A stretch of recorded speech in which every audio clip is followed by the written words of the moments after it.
brought to you by Silver Pumps. Top quality और consistent performance के लिए सिर्फ सिल्वर पंप्स नाम याद रखना। माननीय Shri Raghav Chadha, need for judicial reforms in the country. Sir, हम भारत के लोग अदालत को न्याय का मंदिर कहते हैं। आम आदमी जब इस अदालत की चौखट पे जाता है तो उसे विश्वास होता है कि न्याय जरूर मिलेगा।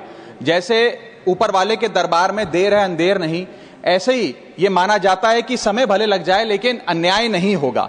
और समय समय पर जुडिशरी ने अपने इस भरोसे को, विश्वास को और मजबूत भी किया है। लेकिन हाल ही में घटी कुछ घटनाओं के चलते देश चिंतित है और फोकस जुडिशियल रिफॉर्म्स पर है। जैसे इस देश में इलेक्टोरल रिफॉर्म्स होए, पुलिस रिफॉर्म्स होए, एजुकेशन हेल्थ केयर में रिफॉर्म्स होए, वैसे ही जुडिशियल रिफॉर्म्स होने की आवश्यकता है। लेकिन ऐसे रिफॉर्म्स जो जुडिशियल इंडिपेंडेंस को मजबूत करें और जुडिशियल करप्शन को समाप्त करें।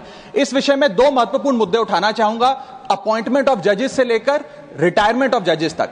सर, जहां तक अपॉइंटमेंट ऑफ जजेस की बात है, समय समय पर कोलिजियम सिस्टम की शॉर्टकमिंग्स यानी कि खामियां लॉ कमीशन की रिपोर्ट्स, लीगल ल्यूमिनरीज के बयानों के माध्यम से सामने आई और शायद इसी के चलते एनजेएसी जैसे कानून को लाने की जरूरत भी पड़ी।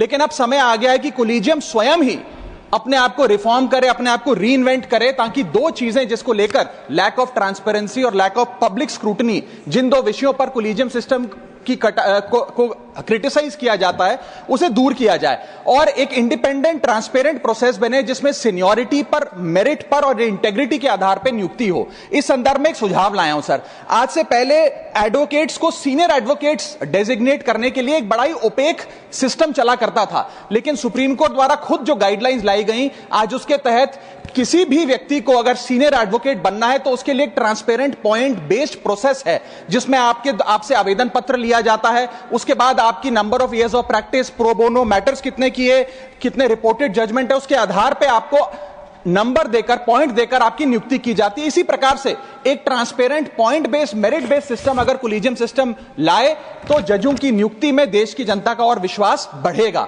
और दूसरा विषय है सर, रिटायरमेंट ऑफ जजेस से संबंधी।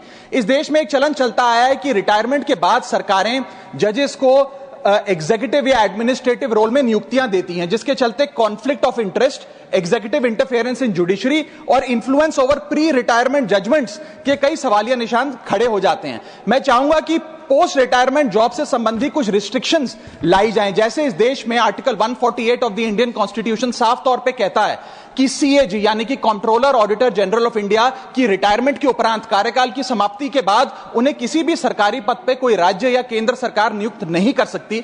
इसी प्रकार अगर एब्सोल्यूट रिस्ट्रिक्शन नहीं तो कहीं ना कहीं 2 साल का कूलिंग ऑफ मैंडेटरी पीरियड जरूर लाना चाहिए कि जजों के रिटायरमेंट के बाद कम से कम 2 साल तक उन्हें किसी भी सरकारी पद पर ना कोई राज्य सरकार ना केंद्र सरकार नियुक्त करे। यदि ऐसा होता है सर तो यह भारत के न्यायिक इतिहास में मील का पत्थर साबित होगा। हम देश के लोग अदालत को मंदिर मानते हैं और जजों को न्याय की मूर्ति मानते हैं। ये सारे जुडिशियल रिफॉर्म्स अगर होते हैं तो देश